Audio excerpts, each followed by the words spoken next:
Your conversations. Thank you for keeping it here. Do you want to call them hard truths or what is it? Okay. We're getting into a place where we continue with our conversation this morning. And on the road towards 2027, we will have the conversations. Very, very important for us too, because what are you deciding in terms of your future when it comes to leadership? So in this next conversation, the Member of Parliament for Gatundu South is the Honourable Gabriel G. Kagombe, and he joins us in the Situation Room this morning. Good morning. Good morning, how are you? Very well, thank you. How are you doing? I'm very well. How are you, Dennis? Salama sana. Very good. Good. Karibu, karibu. It's been a minute. I've not been around here. You have not? Yeah. It's been, I think the last time was a few years back. It was years ago, actually. Yeah, years ago. Well, I just joined Parliament. Mm-hmm. Have you been? I'm fine. Very good. Well. We're watching things as they happen. Yep. And perhaps you'll give us some insights into now what they look like then going into the future. Yeah. All right. But before we do that, I'm sure you remember even years ago, we Yeah. would ask you to interpret the proverb. And Dennis will tell you which country we are this week. Yes. The island country of Mauritius. Mm-hmm. Beautiful beaches. Yes. Amazing fish. White sandy beaches. And with that, the tourism skyrocketing because they're taking care of their corals, their fishes, and everybody who loves snorkeling, that's the place to go and enjoy that. It is an island country with a population of 1.3 million people, and they're investing as well into manufacturing to be able to propel the country. But the proverb that we get from Mauritius this morning, water and fish are friends, but the same water supports fire to cook the fish. How would you interpret it? Water and fish are friends. Yes. But the same water supports fire to cook the fish. The fish. I would mean that a lot of times in life, what could be, first of all, your friends could easily be your foe. Mm-hmm. And I don't know if you know that the worst emotions are from those people who were together most, and probably interacted best. When they decide to go separate ways, then it becomes very bad. And I think I've seen that even here in the country. In 2022, the people who supported the government most were from Mount Kenya. And right now, the people who are fighting the government, same government most, are the same people from Mount Kenya. So I see it all the time. And I don't know if you knew that you are unlikely to be enemies with someone in the streets. But if you married a wife and then you went separate ways, then someone you find emotions become very heightened. Yeah. So, I mean, I have seen four friends become four. Yeah. Yeah, that's how I interpret it. And they interpreted well. Well, quite. Those were highly likely to stab you at the back. Your friends. Just close to you. Yeah. Okay. Is there a connection between that and the recent move that you've made to move to another party? Nuts? Did you say nuts? Is there a connection between that and your move to another party? You know, we as members of parliament are representatives of the people. Mm-hmm. A representative of the people means, let me give you a small example. If you happen to be driving and probably you're flagged down by a cop for whatever traffic offense, you could send a lawyer to the court. Mm-hmm. And I hear the media reporting and saying, Kagombe told the court, while it was not me speaking, I was just there sitting and the lawyers were speaking. So they speak you speak what you have been instructed to speak by your people. So, and one thing though is that voters cannot be wrong. They are like customers. We say the customer is king. Because when voters voted for William Ruto in 2022, they were right. Because they exercised what is constitutionally for them to do. And when the same voters vote for anybody else or say that they will vote for someone else, they're still right. And therefore, when you listen and you find what the ground is saying, it is unwise not to follow that. And I would want to answer Ndu's question by saying probably there could be a connection if you look at it from that perspective, that that the people who were supporting William the most are now the ones who act the most, the ones who are angered the most by the government. And because those are the people who vote for us, we have to respect their views and go with them. Yeah. I mean, it is the same views that Kenyans have been expressing throughout, because you would just go back to the Finance Bill 2024, Kenyans speaking, and that is them as well speaking at the time on how they felt about them being the customer again, being king. But that notwithstanding, members of parliament still did not listen to what Kenyans were saying at the time. And many are asking, or rather just confirming, are you late to the party in listening to Wananchi? Or rather, what happened then they were not listened to? You know, our work is very difficult. Yep. Because, even when you're doing other things, when you're engaged in other things like public participation or maybe passing bills, and you do public participation, it is normally very difficult to identify exactly what you see. Politics is an art. It's not a very specific science. It's not a very exact science. Where you know that 2 times 2 is 4. Or in engineering, where you know that if you do not do ABCD, then the building is not going to support this much weight. So as an art, it takes time for you to know the actual direction where people, and we're many. By the time you pick the view of the majority of the people, it takes time. Case in point, in 2024, when there were issues around finance bill, in my constituency, that was not an issue. Remember, while we voted for the finance bill in 2024, most of the issues were, the most angered people were people with pay slips, because they were saying that their pay slip is now bleeding a lot. You find the majority of my people in the village, in the constituency, do not have pay slips, so they were not, they had not understood this thing. It had not come to their doorstep, so they didn't have much problem with it. How you would know that is because after we voted for finance bill on the 26th, on the 29th, I was again elected as a representative of the people in the T sector, 3 days after. So that tells you that people in my constituency did not have, so in as much as you'd say that in 2024 is when the members of the public had felt that this enough is enough, it was not homogeneous. You get?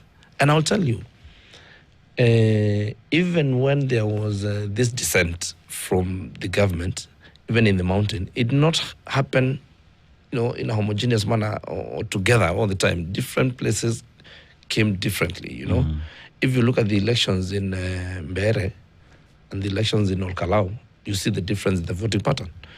So it takes time for you to now understand that everyone is now homogeneous and this is the direction they're moving. So that is not an exact science, but it takes time for you to come and now know, okay, now this time this is the direction that people are headed. So that's how I would answer that. Yeah. And I would say that it is not just the politicians who would, first of all, and again, it is, when you're a leader, you must be very cautious, because you do not speak for yourself, you speak for a lot of people. I speak for 80,000 people who elected me and their families, and there are people who still live within the constituency who are not of voting age, who are not of majority age. So when I listen to the voice of one person, I'll be very careful not to act on that and then be against many other people. You get? So you have to, it's a very difficult balance to make until you come to say, okay, this is now where the people are. So what have you balanced then, essentially, that makes you make the move from UDA to, where is it that you're going? To which party have you? DCP. To DCP. Yeah. What is it that you've balanced that have made you make this choice or make this? And what has informed the change of heart, which to many people seems sudden? I actually ran a poll. And it was overwhelmingly clear that the electorate in Gatundu South did not want to be associated with the Kenya Kwanza government. Okay. And that they were of the view that DCP is the party that they would want to move in going forward. So you cannot argue with that. Yeah. That is now a more exact science. You know, when you do a poll and you have a good representative number, and then you have figures, you have percentages, and you're like, okay, this is where we're headed. Yeah. So it is just realizing what the people in my constituency are saying. Yeah. But I think even whilst the poll is good because now it gives you a good science that would inform the decision that you make. But even in that poll then, what are the reasons as to why your constituents are saying we do not read from the same book as the current administration? Because as we go back to 2024, the issues the administration had in that finance bill did not matter to them. Today, what are the reasons as to why they are saying this is not the vehicle that we want to board, and anyone associated with it is not someone that we want to listen to or talk to? First of all, like I've told you, at times, I have told you before that people do not remember what you did. People do not remember what you said. People only remember what you made them feel. They only remember the emotion that you elicited in them. So at times, people I'll tell you, comedians, you know a guy like Churchill, let's for example say, when you meet him, you find that guys tend to smile, and because the emotion he elicits from them is laughter and everything. They may not remember any joke that he ever cracked, and you think about it even in life. At times you have someone that really angered you, but you can't remember the exact words they said. But that emotion is imprinted in your brain and it stays. So right now, even when you ask the members of the public why they act, they may not tell you. But it's a culmination of many things over time. It's a culmination of unfulfilled promises, and incomplete projects. It's a culmination of, at times they feel like they have been spoken to in a language that they don't like. They feel that people have been flossing while they suffer. It's a culmination of many things. This thing has been coming. You remember in this government, you've had people saying they wear watches, I don't know worth how much. And when you flaunt such a thing and you're talking to an individual who cannot make 3 meals a day, then, emotions and anger starts coming up over time.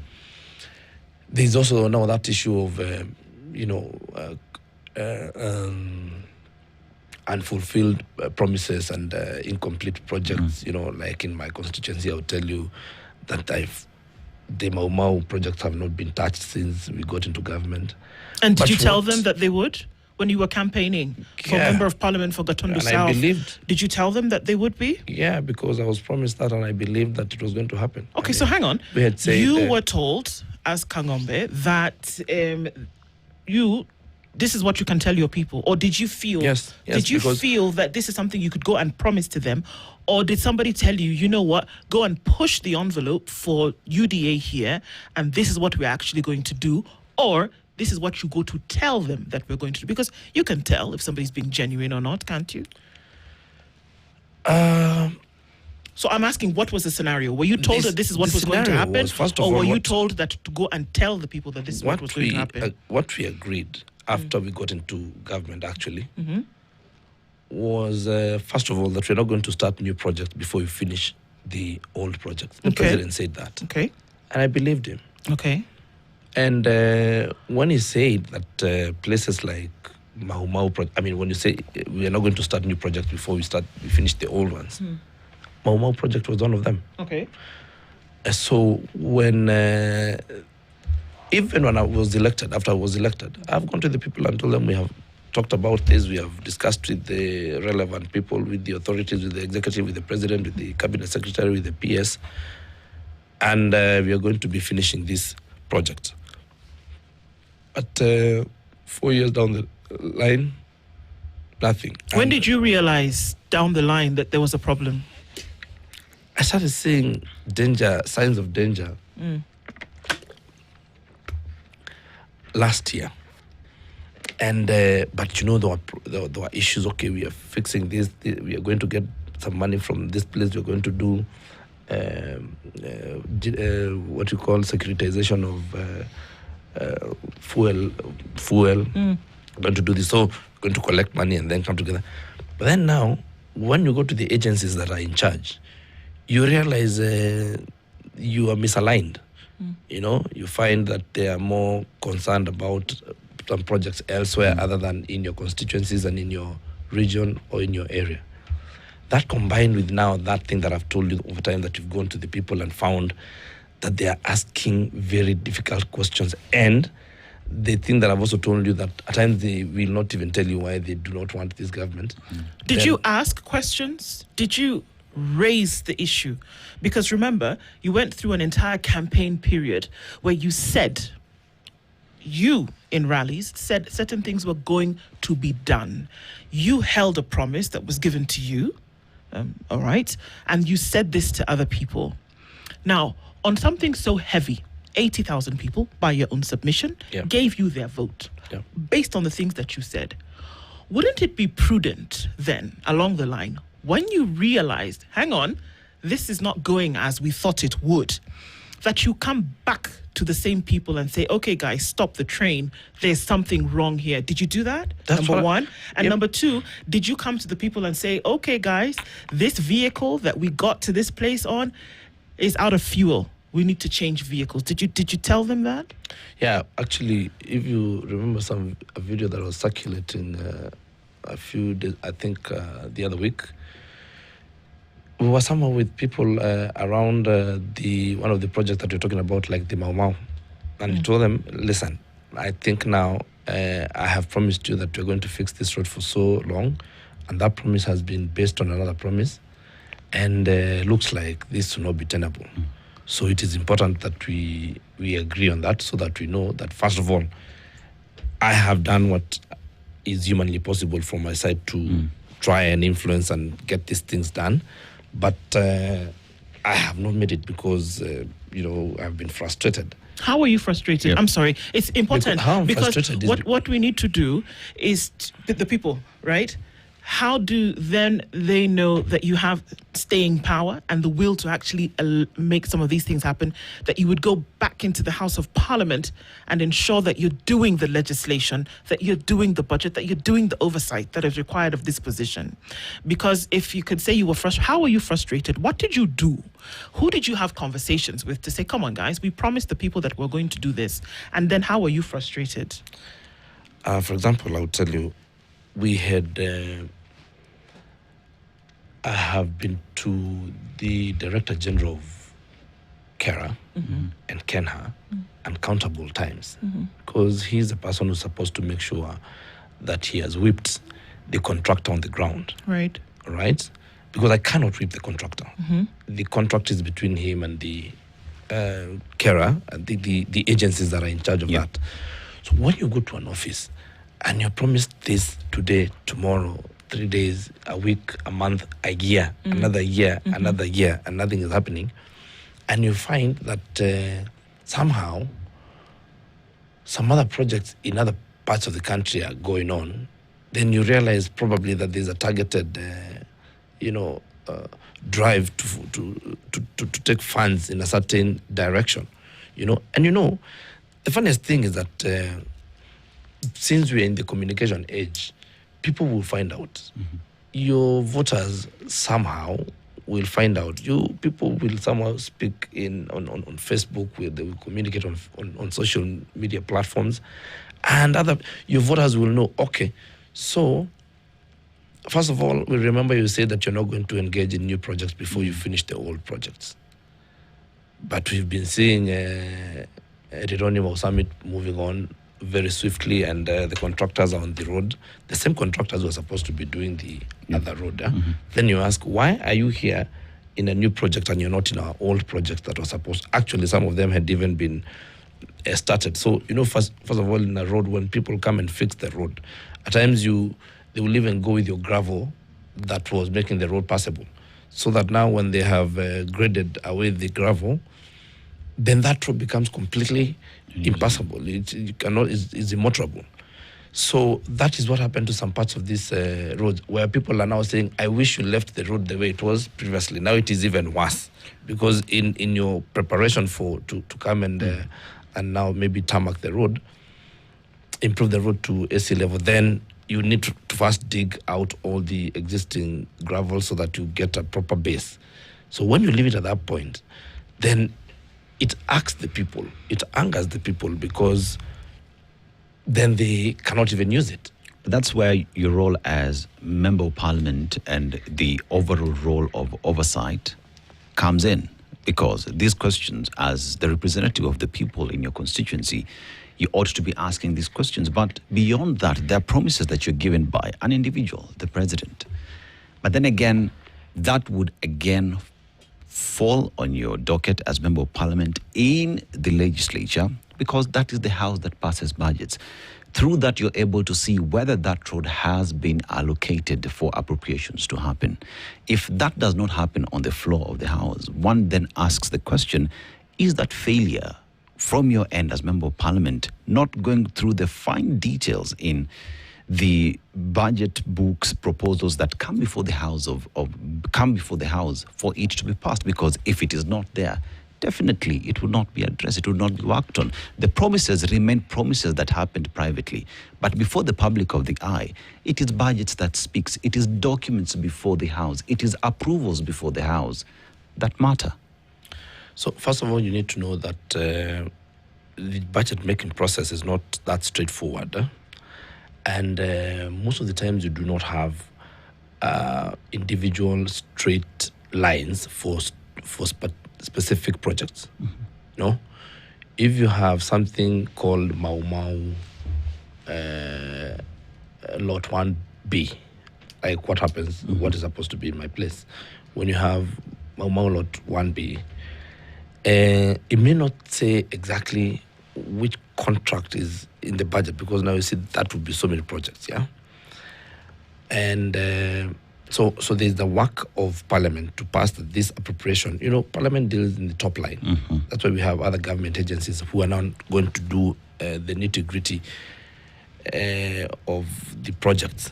But what we look at is the top line and say, okay, you want to finish the old projects and you have put them as Mau Mau Lot 1B, and now you need this much money, and you're like, okay, that's fine. You may not have a budget that says specifically that you're going to do Talanta, but you'll have that will be doing Stadia, or that the Ministry of Sports will be doing ABC, so you do that. So it is also the responsibility of the Member of Parliament then to follow up with the agency that I'm telling you and find out that amongst the budget that we passed for Mau Mau Road Lot 1B, then the roads in my constituency, which is from Wangui to Gediorore to Gashika or to Usekene, have been allocated. But then now you see there is also the process, because you see it's the KRDG who's going, and his people who are going to make those payments. So what you can do is go and sit with them and agree on these things, and you say, okay, fine, then this road you're going to allocate this much money, so at least in this financial year. Because you see, at times you'll find such a thing has happened, and those roads have different contractors, right? You find there's this contractor who has a project in Kiambu and has another project in Kisumu and has another project somewhere in Mombasa. So you say you're not able to, you see, if a project is 5 billion, you're not going to allocate 5 billion for that project, because you paid by certificates and by what has been accomplished, by milestones.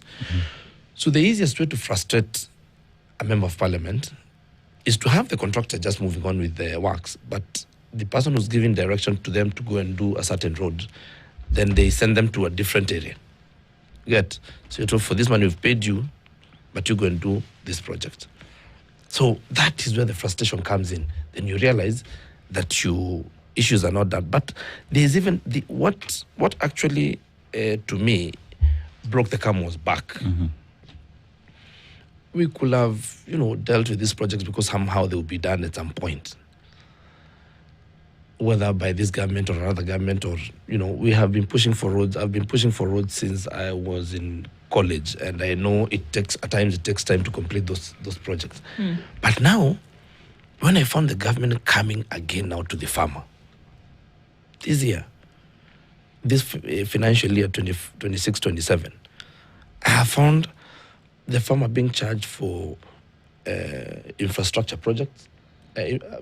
That there have been laws that have been passed, especially the greatest one that irked me most was the introduction of tea levy at 0.8% of the value of sales. You must have heard about the tea levy and farmers being very angered by that. Then I started asking, how can now the government that I support be now coming to the pockets of a very, very already economically oppressed people? And now I said, if the project they could have dealt, it's not their money in the pocket while they are suffering, but now when you come to the pockets of the farmers, now that is coming too much. That becomes too much, and you really have to disassociate yourself completely with such a regime. We're taking a break? No, let's go on. All right. So, taking all of this into consideration, from what you've said, so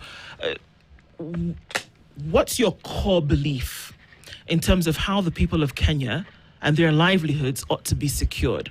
In politics, we'd call it an ideology. What is that? I think that as a country, we need to go back to basics.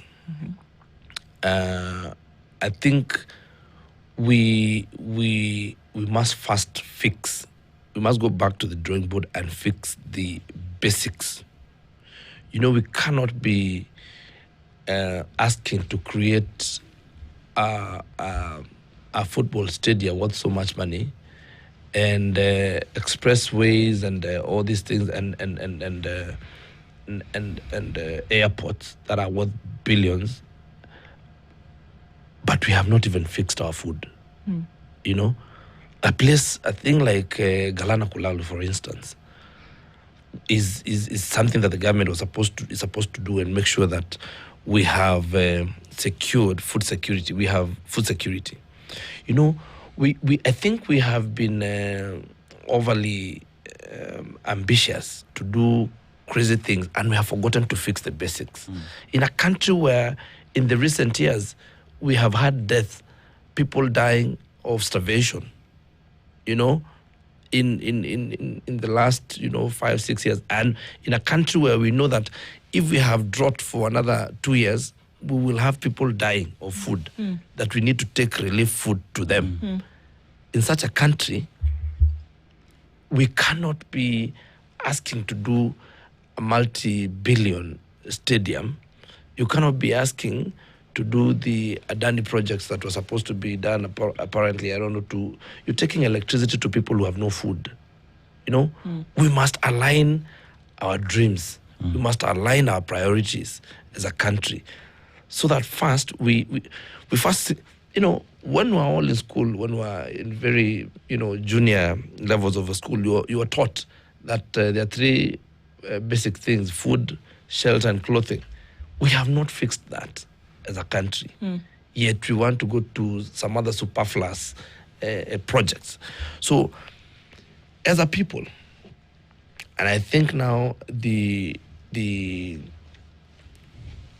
leadership, executive, and everyone who comes to plan the direction of the country in the future needs to first come from that very high pedestal and come down and say, okay, we first fix the very basic things. Are people going to get employment? Where are we going to get employment from? And let's think about manufacturing. Let's think about value addition in agriculture sector. Agriculture has employed probably well over 40%, 50% of our population. And that agriculture that has employed those people, instead of now supporting them, you find the executive wants to introduce levies that are going to take money out of that farmer's pocket. You saw the other day that a farmer is supposed to pay some infrastructure levy for using a road. Then you wonder, so the industry that is working, the industry that is supposed to be employing people, instead of you using that industry to empower more people so that now more people can make a living, you're finding that because there are more people in that sector, you want to charge it more. You get? So we have to fix our basics first before we start thinking of very, And fixing the basics has to start from somewhere. And where am I heading with this? It has to start from the legislation that comes from the House. Because when you talk about additional levies, it becomes an act of parliament, which then is implemented. And everything else that we talk about today, whether it is being levied on that road, whether it is taxation on fuel, whether it is additional on farm inputs, everything falls on the floor of the House. You as Member of Parliament, these are issues that have been brought to you by the executive or by the agencies that bring these proposals to you. And one would expect that when you want to talk about value addition in farming, where you have been elected as well as a representative for tea farmers, right? You ought to have seen that and raised that on the floor of the House. When we talk about employment and industrialization being a thing in the country, again, you go back to the legislature in the House. And with that today, as we speak here, even Kenyans who are listening are asking, what is the legislation that you have brought in the House to address and fix these issues? Because we will throw shade at the executive for pushing what it is they're pushing. But from a member of Parliament who's concerned about farmers, you ought to have pushed something. You ought to have said no. You ought to have even raised these concerns with the people you represent who are farmers. Two things that I would want to bring to your attention or to the attention of the listeners is that, one, as you said, the budget making process, and there's a space also, there's a place for executive in the development of the country. That is why the executive owns the manifesto. And that is why the budget making process starts with the executive and comes to Parliament. So if the idea and the manifesto of a certain regime is to move this way, it becomes very difficult to stop it at Parliament, because what you would look at in Parliament is the legality of the expenditure. But if the only thing you can do if you disagree with the request of the budget is to take it back to executive for them to improve, and you give proposals for them to be improved on and be brought back, right? Having said that, I'll tell you that, for instance, in the last 2 years, because I am an expert in farming, in agriculture, and mainly in tea farming, for instance, thrice we have made, and most of the legislation that actually legislation, most of the legislation happens at the committee level.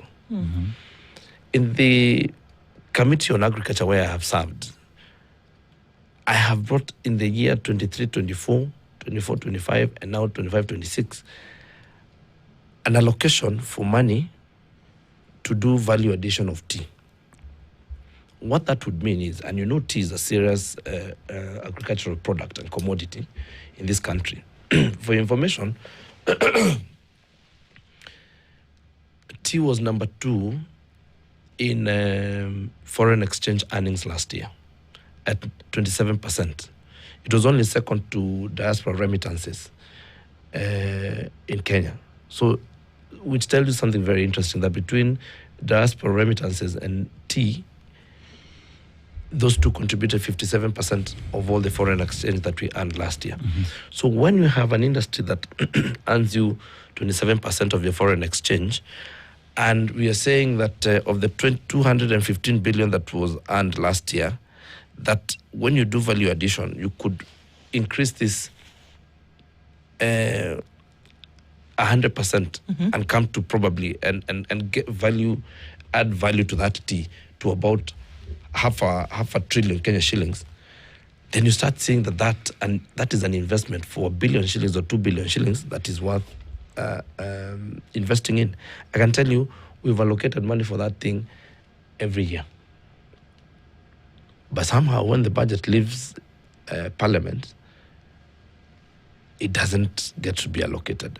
You know, we have a provision of the Constitution called, which is Article 223 and 224, which allows the executive to spend money in a certain way or divert money in a certain way and then come and get approval from Parliament later. Then you also need to notice something else, that in Parliament, the leadership is also very powerful. You know, and you know, where in a place where decisions are made by acclamation, you know, that it could be decided that these things are going to go a certain way, you need that Parliament to be very independent. If there is no independence of that Parliament, and you know, I think we need to relook at how our three organs of government correlate, and this thing called separation of power is more elusive than it sounds, because if the majority leader of Parliament in the current setup, you know, we went to elections, and you find the coalition, the Speaker of National Assembly, the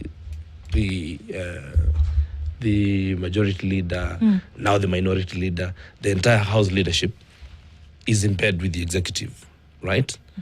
So you could disagree with something and decide to vote a certain way, but the question has been put, and if the Speaker says the ayes have it, then that becomes the end of it. So what we must relook is the independence of this, especially the independence of Parliament.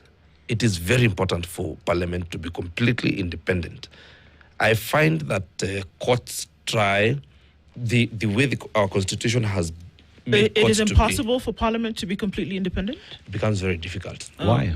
Because I've just told you, for the obvious reasons that I've told you. I mean, who is the Speaker of the National Assembly, and where was he during the elections? Okay, so you're saying that Parliament is captured. There's a parliamentary capture. When parliamentary capture is taking place, are you aware are you the captees? Right. Are you aware that this is happening? And you just walk with your hands out and say, yes, please, here I am. Capture me. No, it's the architecture. It's the architecture that we have. Because you see, okay, look at it this way. You were elected, and we are elected. And this, by the way, this when you look at it, is the architecture of our Constitution. Because we all sit here, and Dennis and myself, and we say we are going to form a party. And we form a party, and we win elections. So I am a presidential candidate, so I become the president, I go to the executive, and you go to Parliament. So first of all, when we say if you won by the majority of the seats, we are in the same party with the executive. So we had the manifesto that had been done together. All of us had done this manifesto together. So you believe in it, and I believe in it. You're in the Parliament, I'm in the executive, right? So when we do parliamentary group meetings and we say this is the way we want to move, so and because of that, we are also going to elect the Speaker and the majority leader.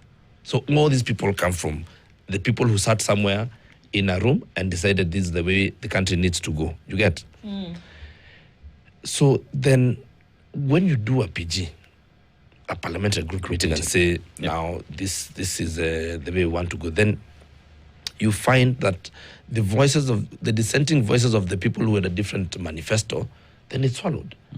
Because the ruling that is going to be done in Parliament is going to be done by the Speaker. And yet, you had an opportunity to do the very same thing that you're talking about here.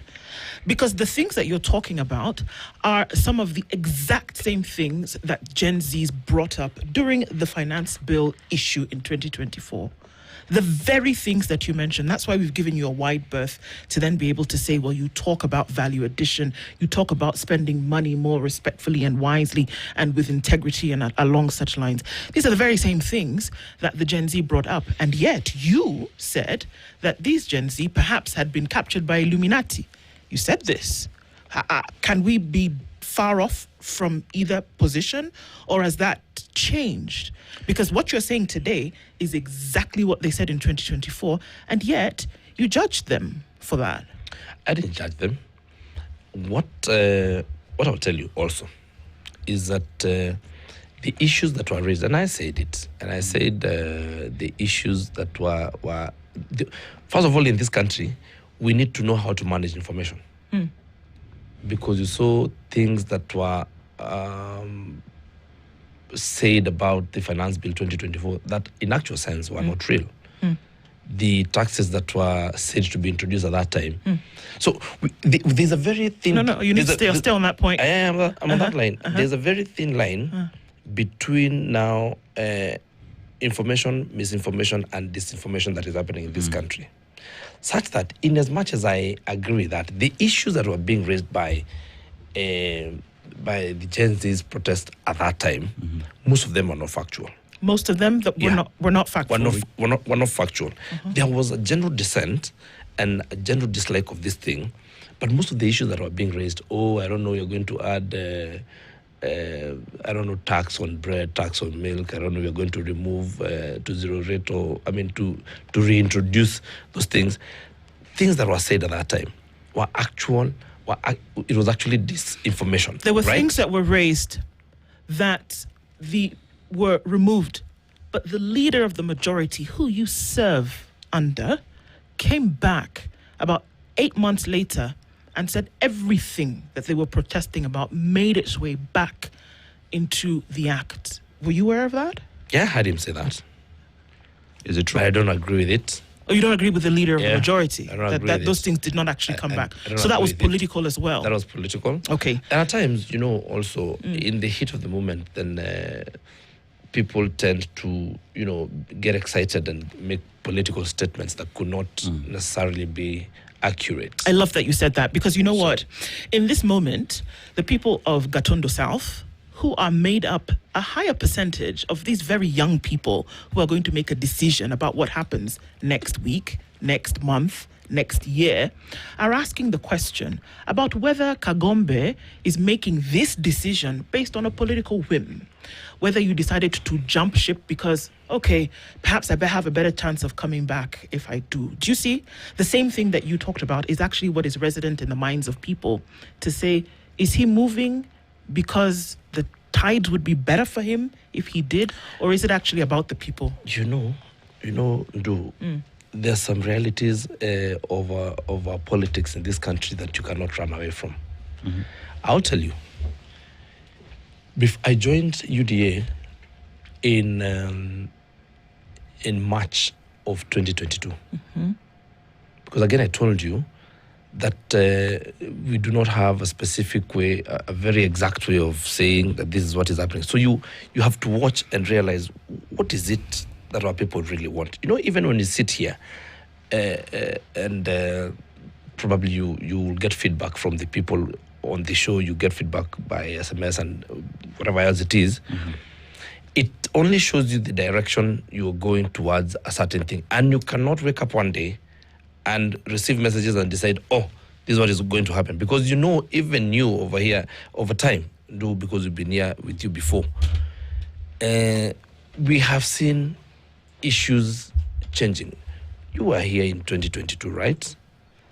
And you saw us telling the previous regime, telling President Uhuru Kenyatta to finish and go. Maliza uende. We only want your Deputy President William Ruto. And you have now seen the move again into, please, we do not want to be associated with you. In fact, we do not want to. In fact, we want you to serve one term and go. You know? So, the people are the ones who dictate the way you're going to go. That is just as it is, and that is provided for in the Constitution. So therefore, I'll tell you, in politics, this is a reality that you cannot run away from. That if the people who are going to vote, and I told you they are always right, and I told you they were right in 2022 when they were voting for William Ruto, and I told you they will be right in 2027 when they vote for who they will vote for, and they will always be right when they are voting. They will tell you, and actually when you listen to them, they just tell you, listen first, we do not, before you even discuss, just get out of that place. You know, like that video that was I was telling you about last week on Monday. They just said, please. And they were behind me. I was there. We are sitting with the media. It is all over. And they said, Apana, before we even discuss, just denounce that government, get away from it because there's nothing that can come from it. And so you cannot argue with those voters. You see, the people will tell you the direction they want you to go. But members of parliament and those in elected positions have an opportunity to decide how the people will be led. What kind of decisions will go to affect the people there are. Why? Because they have donated that responsibility to pass proper legislation. You talk about security, education, healthcare, falls squarely on your desk when you are in that office.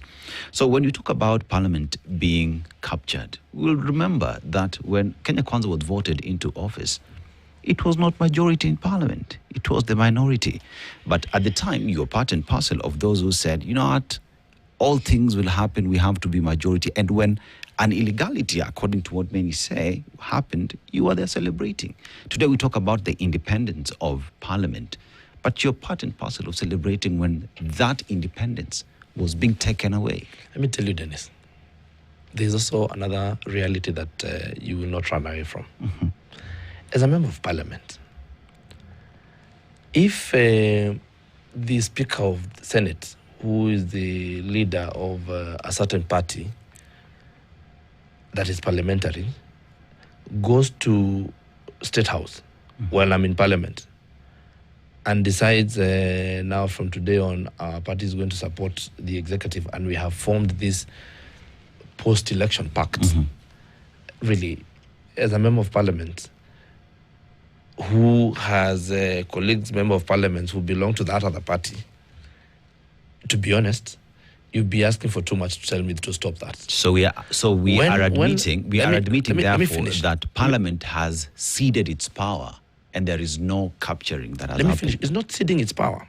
You know, that's why I'm telling you the architecture of our constitution is very interesting, because the architecture of our constitution also defines what would happen to you if you defy the directions of the party, of the party leadership. All right? If Baba goes and sits with President William, and they say now these two parties are going to, this is the direction you're going to move in, and you're against it, it is a constitution that also provides for your disciplinary action. You have seen people lose seats, haven't you? You've seen Gloria Roba lose her seat and replaced with someone else in this current dispensation. For what? For what was called defying the party position. So I am saying that for Parliament to be completely independent, we must change the architecture of our constitution so that your voice as a member of Parliament cannot be swallowed by anyone who is in the executive. That's what the Constitution says right now. Yeah. That's what the Constitution says right now. Let me tell you, because there are three arms of government. And so the Constitution presupposes the independence of these three, unless you're asking for a position whereby, even with its independence, even as three arms of government, that there will be an joinder to that, to say that based on what then Parliament says, we must ensure, if we don't, then next. We need to enrich our jurisprudence. Because it is very easy to say that that is what our constitution says about a separation of powers.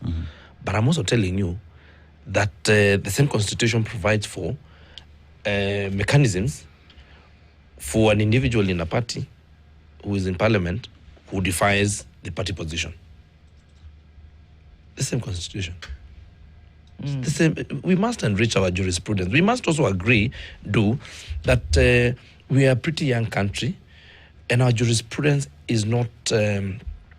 We have a long way to go in terms of making these organs and these these different organs of government work together for the small person, for the small scale farmers, for the general voter. Many would argue, Gabriel, and we've come to the end of this, that if we just actually did it first, that you can actually live it out, then you would actually see where your gaps are, as opposed to saying let's just change. Follow what it says.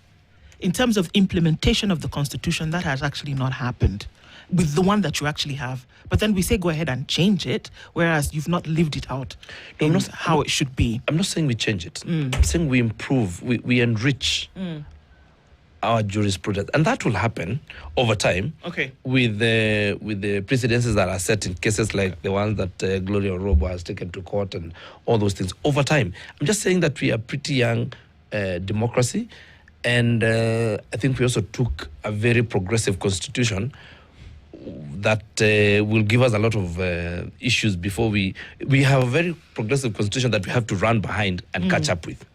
The Member of Parliament for Gatundu South constituency is Gabriel Kagombe. Thank you for joining us this morning. And of course, there's still a long way to go. Let's see how it pans out. Asante sana. Asante sana, karibu. Morning at 9 a.m. This is the